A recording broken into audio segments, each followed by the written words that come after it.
Buenas noches. Quiero empezar el día de hoy con una cita que es Efesios 2:8. Dice la palabra de Dios que somos salvos por gracia, por medio de la fe, no por obras para que nadie se gloríe.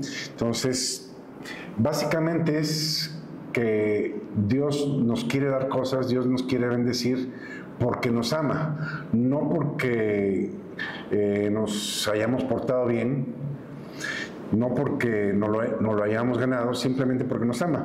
Los que somos padres, ¿cuántas veces le damos a nuestros hijos algo? No porque se lo hayan ganado, porque se lo hayan merecido, simplemente porque los amamos y queremos que estén bien.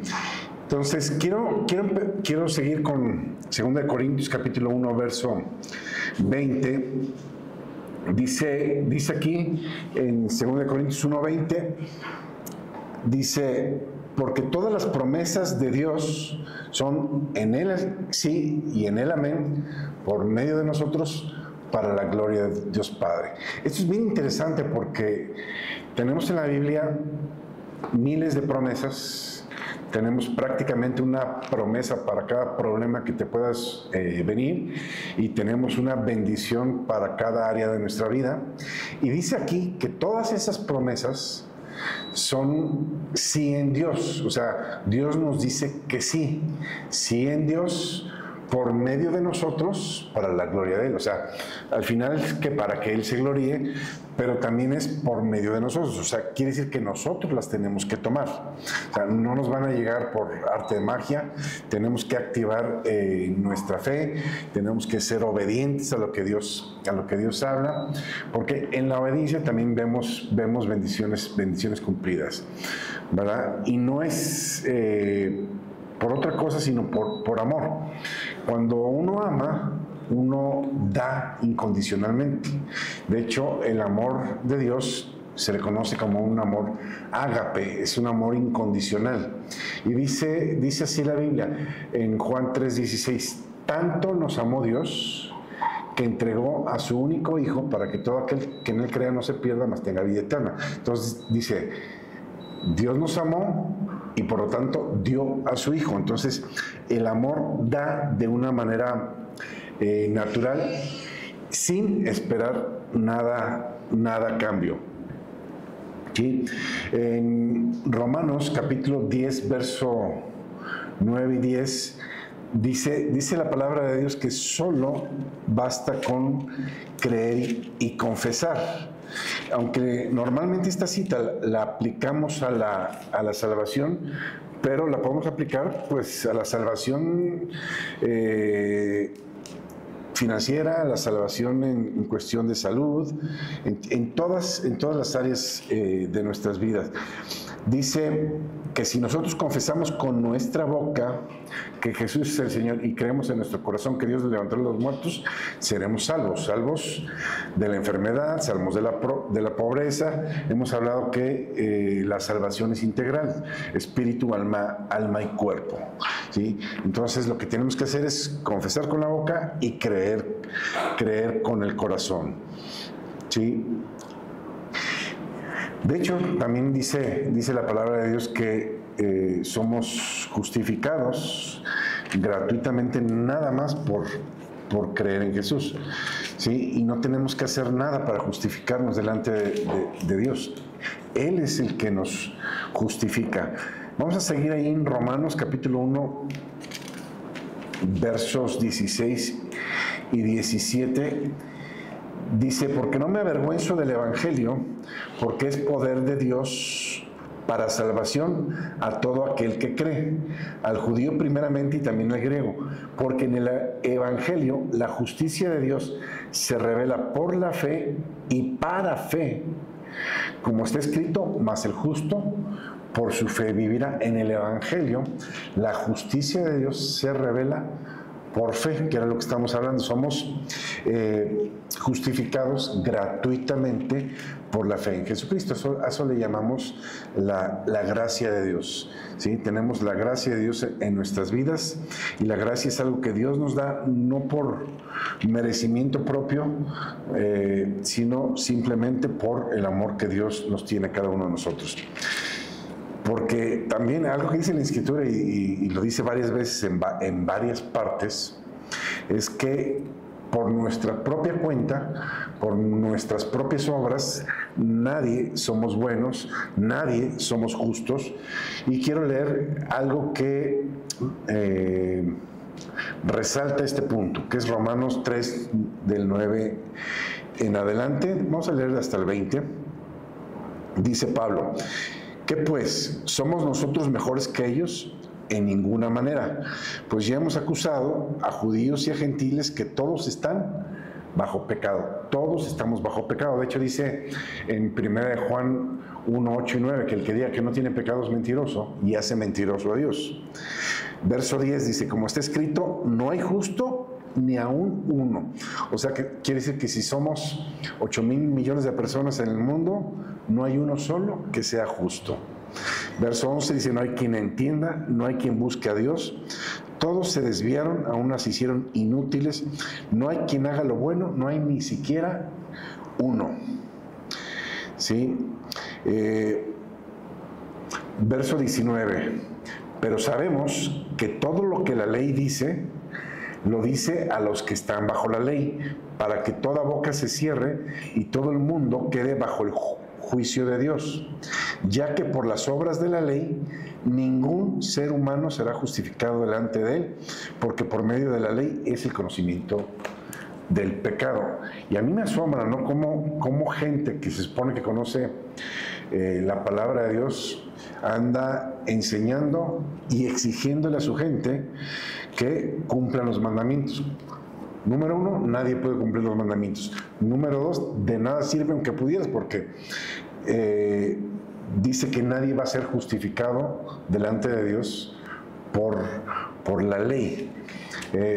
Cuando el joven rico se acerca a Jesús y le dice: maestro bueno, ¿qué necesito hacer para tener la vida eterna? Jesús le dice: ¿por qué me llamas bueno? No le llames a nadie bueno sobre la tierra, solo Dios es bueno, nadie más. ¿Sí?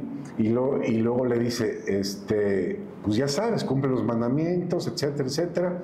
Y dice: todos los he cumplido, aunque acabamos de decir que nadie los puede cumplir, solo Dios los puede, solo Jesús los pudo cumplir, nadie más los puede cumplir. Al final, Pedro, en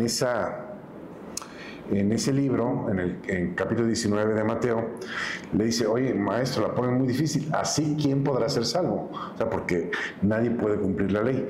Y Jesús dice algo bien interesante: para los hombres esto es imposible, pero para Dios todo es posible. ¿Por qué? Porque la salvación es un regalo de Dios, algo que Él nos da a nosotros gratuitamente. ¿Sí?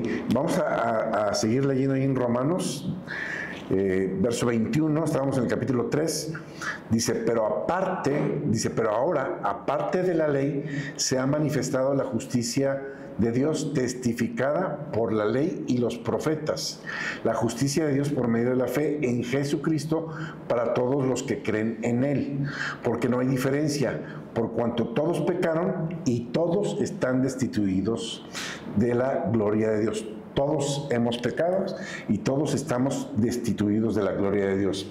Verso 24 dice: siendo justificados gratuitamente por su gracia mediante la redención que es en Cristo Jesús. Siendo justificados gratis. Dios nos justifica gratis. O sea, yo no soy justo, pero por creer en Jesucristo, eso me da la justicia, eso me hace justo delante de Dios el creer.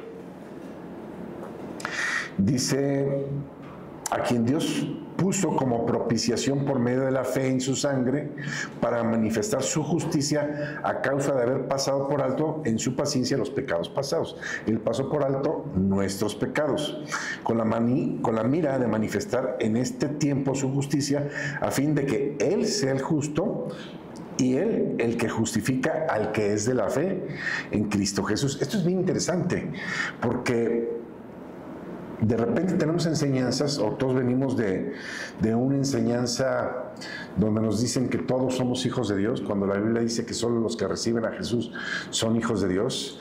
Y aquí lo que está diciendo, que somos justificados únicamente los que tenemos fe en Jesucristo. Los demás no son justificados, ¿sí? Y si vamos a un capítulo después, Romanos 4:15 dice: pues la ley produce ira, pero donde no hay ley, tampoco hay transgresión. ¿Qué significa eso de que la ley produce ira? Cuando alguien te dice prohibido hacer esto o no hagas esto, pues más ganas te dan de hacerlo. Como que te mueve la rebeldía a hacerlo. Por eso Dios quita el no puedes, ¿sí? Y pone el todo me es lícito, aunque no todo me edifique, ¿sí? Y es lo que está diciendo aquí, que ahora somos, por las promesas que Dios nos ha dado, somos justificados gratuitamente, ¿sí? Y luego termina diciendo que donde no hay ley, no hay transgresión. Si hay un semáforo, la ley dice que solo puedes pasarlo en verde. Si está en rojo y te pasas el semáforo en rojo, estás infringiendo la ley. Pero si no hay un semáforo y pasas la calle, no hay infracción, porque no hay ley. Donde no hay ley, no hay infracción, es lo que está diciendo aquí. Vamos a estar mucho en Romanos, yo creo que es donde más vamos a estar. Vamos al siguiente capítulo, 5, del 8 al 11. Dice: mas Dios muestra su amor para con nosotros en que, siendo aún pecadores, Cristo murió por nosotros. Pues mucho más, estando ya justificados en su sangre, por él seremos salvos de la ira. Entonces, Dios muestra su amor con nosotros en que, a pesar de que éramos pecadores, Jesucristo murió por cada uno de nosotros, ¿sí? Y si murió por cada uno de nosotros, quiere decir que cada uno de nosotros, los que creemos en Jesucristo, los que hemos hecho el pacto en su sangre, apto para nosotros, entonces seremos, dice, salvos de la ira.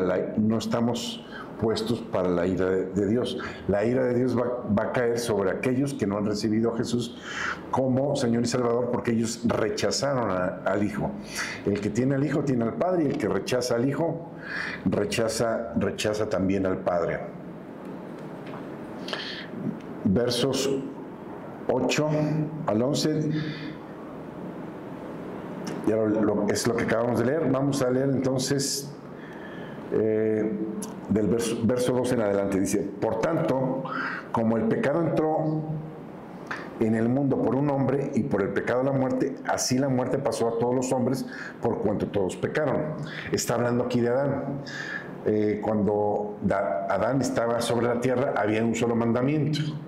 No había tantos mandamientos como cuando llegó Moisés. Un solo mandamiento. Y a causa de la transgresión de un solo mandamiento, entró la muerte a todos nosotros. Dios le dijo a Adán: puedes comer de cualquier fruto, de cualquier árbol, excepto del fruto del conocimiento del bien y del mal, porque el día que de él comas, ese día vas a morir.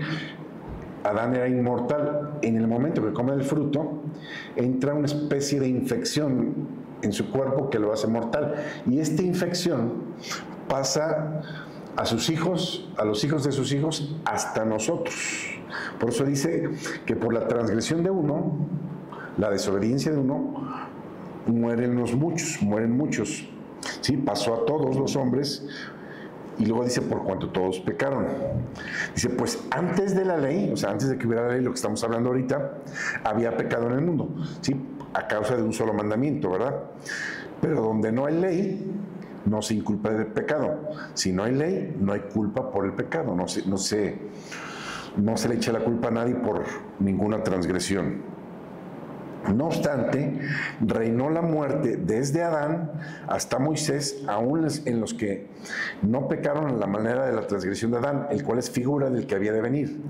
Pero el don o el regalo no fue por la transgresión, porque si por la transgresión de aquel uno murieron los muchos, por la desobediencia, por la transgresión de Adán, morimos todos, dice, abundan mucho más para los muchos la gracia y el don de Dios por la gracia de un hombre Jesucristo.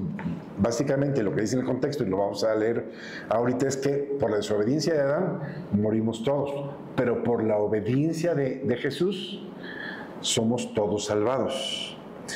¿Sí? Verso 17 dice, pues si por la transgresión de uno solo reinó la muerte, o sea, por la transgresión de Adán reina la muerte en todo el mundo, en todos los hombres, mucho más reinarán en vida por uno solo, Jesucristo, los que reciben la abundancia de la gracia y el don de la justicia. Así que por la transgresión de uno, de Adán, vino la condenación a todos los hombres. De la misma manera, por la justicia de uno, o sea, Jesucristo, viene a todos los hombres la justificación de vida. O sea, pasamos de muerte a vida. En Adán todos morimos y todos venimos de la descendencia de Adán. ¿Sí? Por la sangre de Adán, la sangre pasó de generación en generación, todos morimos, pero por la sangre de Jesucristo todos somos salvos, ¿sí? Y somos hechos hijos de Dios. Cambiamos de padre, de ser hijos del diablo, pasamos a ser hijos de Dios. Romanos 6, del 4 al 8 dice, porque somos sepultados juntamente con Él para la muerte por el bautismo, a fin de que como Cristo resucitó de los muertos por la gloria del Padre, así también nosotros andemos en vida nueva. ¿Qué está diciendo?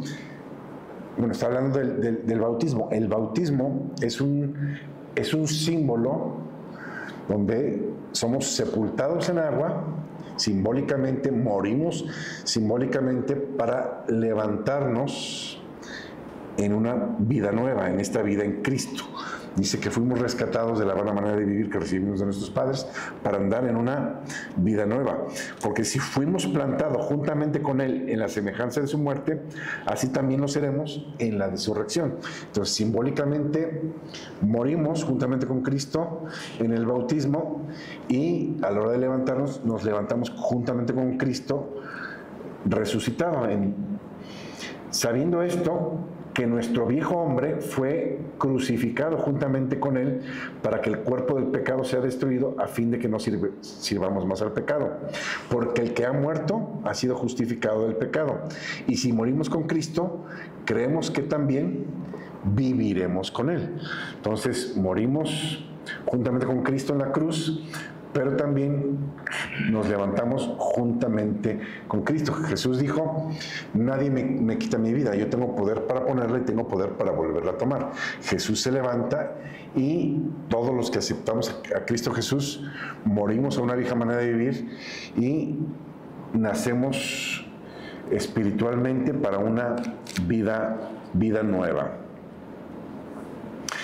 Vamos al libro de Gálatas. Al rato nos regresamos otra vez a Romanos, Gálatas 2:11. De hecho, los libros que más hablan de la justificación y de la gracia de Dios son Romanos, Gálatas y Hebreos. Entonces vamos a leer Gálatas 2:11 al 21. Dice, mas les hago saber, hermanos, que el evangelio anunciado, es el capítulo 1, vamos al 2, verso 11, dice, pero cuando Pedro vino a Antioquía, le resistí cara a cara porque era de condenar. Me llama la atención esta aseveración que hace Pablo. Está diciendo que el actuar de Pedro era de condenar. Y ahorita lo voy a explicar por qué. Es lo que estamos hablando hace rato, que bueno, no hay ninguno. Ni aún los apóstoles lograron vivir una vida 100% santa o apartada para Dios. Somos salvos o somos santos nada más por aceptar a Jesús, ¿sí? Nuestro comportamiento entra en un proceso de cambio cuando decidimos entregarle nuestra vida a Cristo. Y aquí lo explica, dice, pues antes de que vinieran algunos de la parte de Jacobo, comía con los gentiles, pero después que vinieron, se retraía y se apartaba porque tenía miedo de la circuncisión. Y en su simulación participaban también los otros judíos, de tal manera que aún Bernabé fue también arrastrado por la hipocresía de ellos. Dice, pero cuando vi que no andaba rectamente, está hablando de Pedro, dice, vi que Pedro no andaba rectamente conforme a la verdad del Evangelio, le dije a Pedro, delante de todos, si tú, siendo judío, vives como los gentiles y no como judíos, ¿por qué obligas a los gentiles a judaizarse? Y esta es una moda que está entrando hoy en día. En muchas iglesias se está judaizando a la gente. Y Pablo dice, el que se quiere justificar por la ley de la gracia ha caído. Dice, ¿por qué obligas a los gentiles a judaizar? Dice, nosotros, dice Pablo, judíos de nacimiento y no pecadores entre los gentiles, sabiendo que el hombre no es justificado por las obras de la ley, sino por la fe en Jesucristo, nosotros también hemos creído en Jesucristo para ser justificados por la fe en Cristo y no por las obras de la ley, por cuanto por las obras de la ley nadie será justificado delante de Dios. Somos justificados por fe y no por lo que hagamos, ¿sí? De repente es una carga que todos traemos, que a veces nos pasa, de hecho a mí de repente a mí me pasa, y cuando siento que Dios no está contestando alguna de mis peticiones, digo, Señor, ¿por qué no contestas si yo he hecho esto? Y luego reacciono y digo, pero si no es por obras, es por gracia.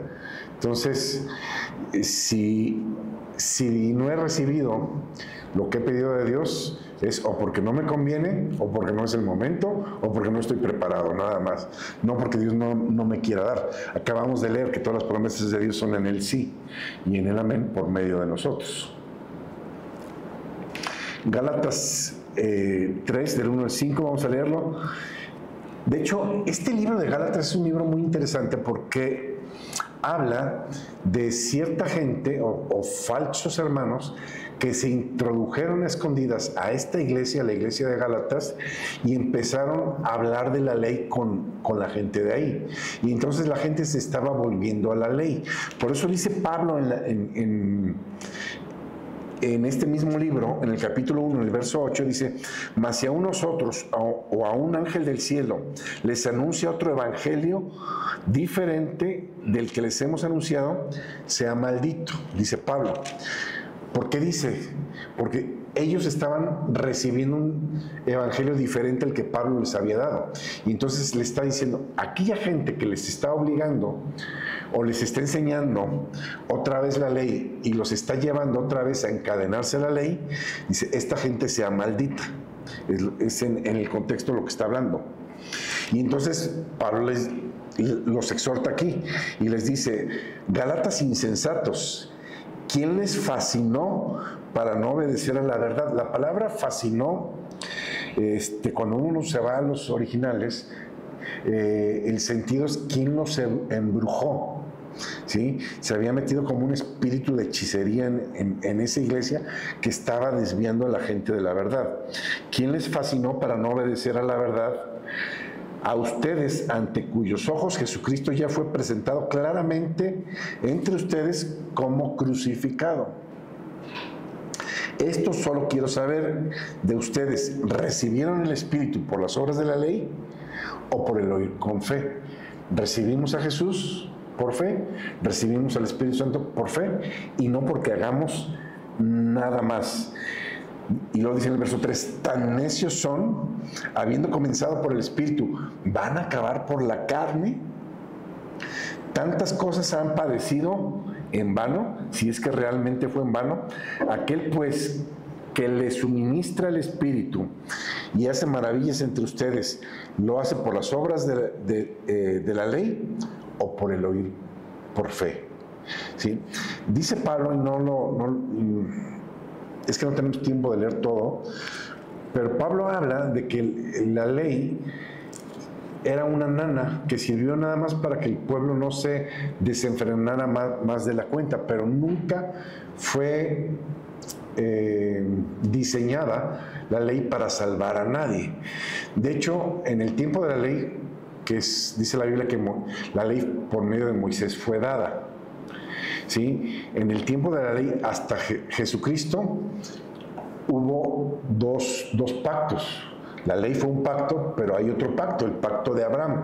Y dice la Biblia que el pacto que Dios hizo con Abraham, la ley que viene 430 años después, no lo abroga. De hecho, ese pacto de Abraham se conecta con el pacto de Jesucristo en nosotros. De hecho, Abraham le dice, en ti serán benditas todas las naciones de la tierra, en ti y en tu simiente. Y dice que la simiente es Cristo.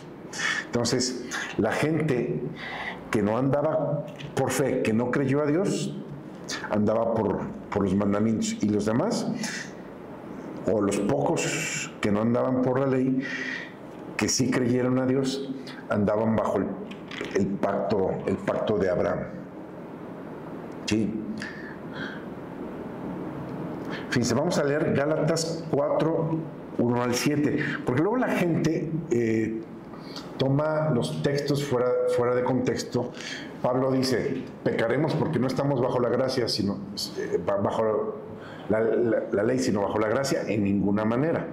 Entonces, la gracia no es un permiso para pecar. Ahora, el pecado no nos separa más de Dios, pero el pecado trae consecuencias.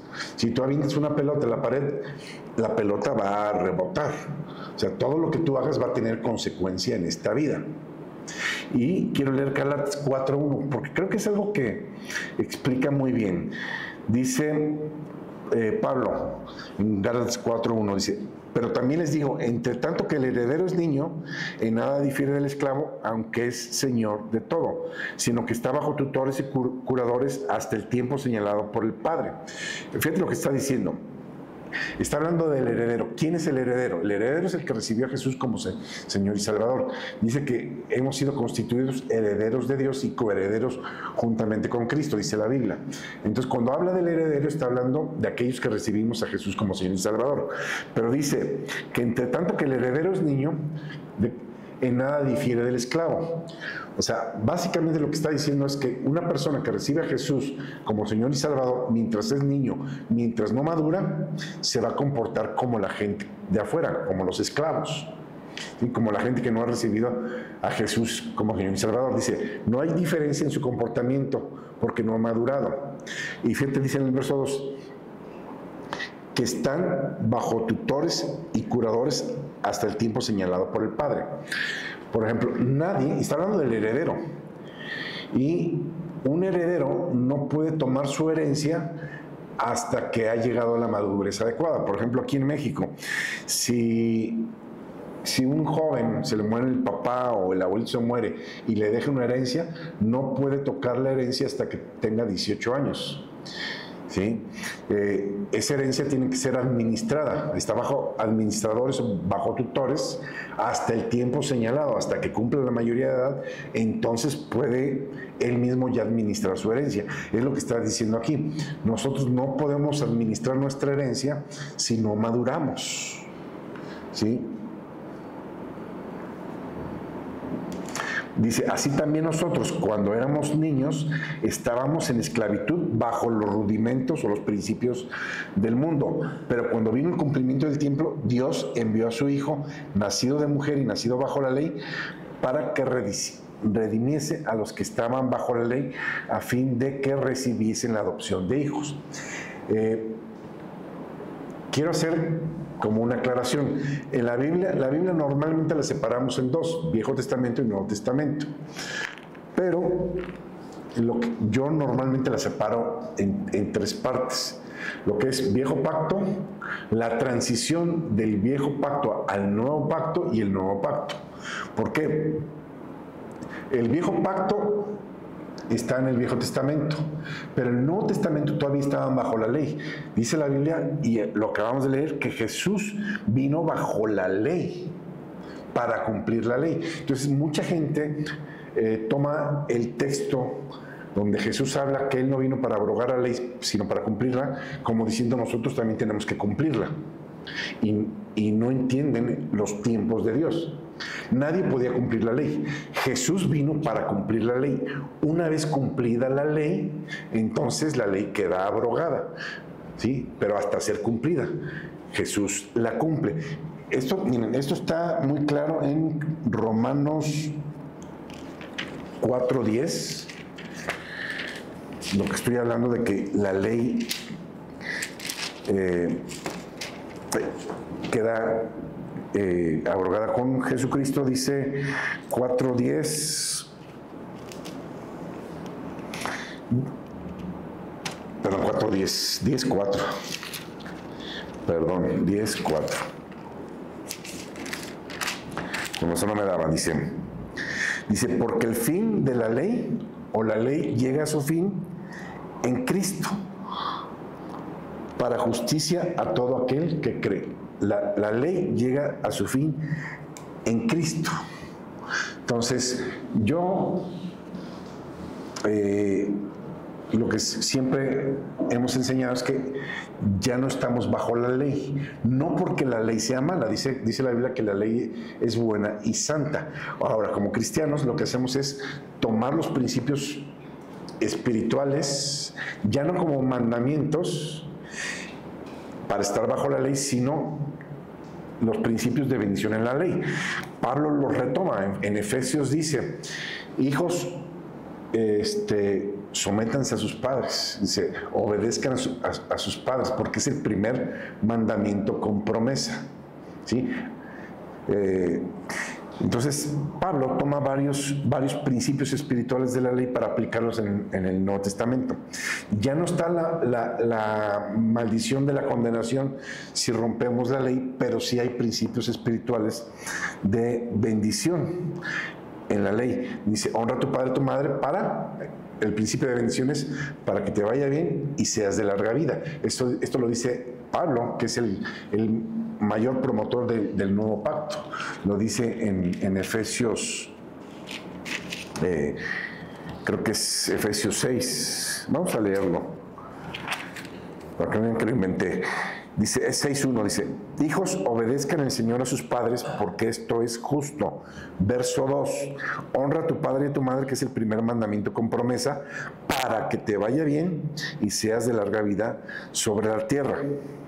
¿Sí? Entonces, está tomando Pablo mismo, que está diciendo que ya no estamos bajo la ley, está tomando un principio de la ley, pero está tomando el principio espiritual, no la ley en sí misma, no el mandamiento en sí, el que lo tienes que hacer si no te va a ir mal, o te vas a morir. De hecho, era la maldición de la ley, el que no cumple la ley muere irremisiblemente, decía.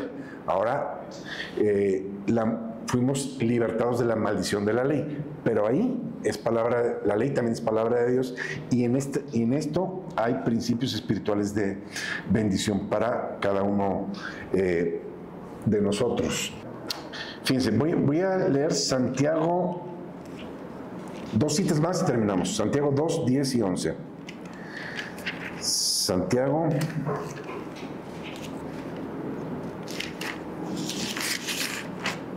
capítulo 2, 10 y 11. Dice, porque cualquiera que guarde toda la ley, pero ofende en un punto, se hace culpable de todos. Porque el que dijo no cometerás adulterio, también ha dicho no matarás. Ahora bien, si no cometes adulterio, pero matas, ya te has hecho transgresor de toda la ley. ¿Sí? Entonces, Jesús nos libra de la maldición de la ley.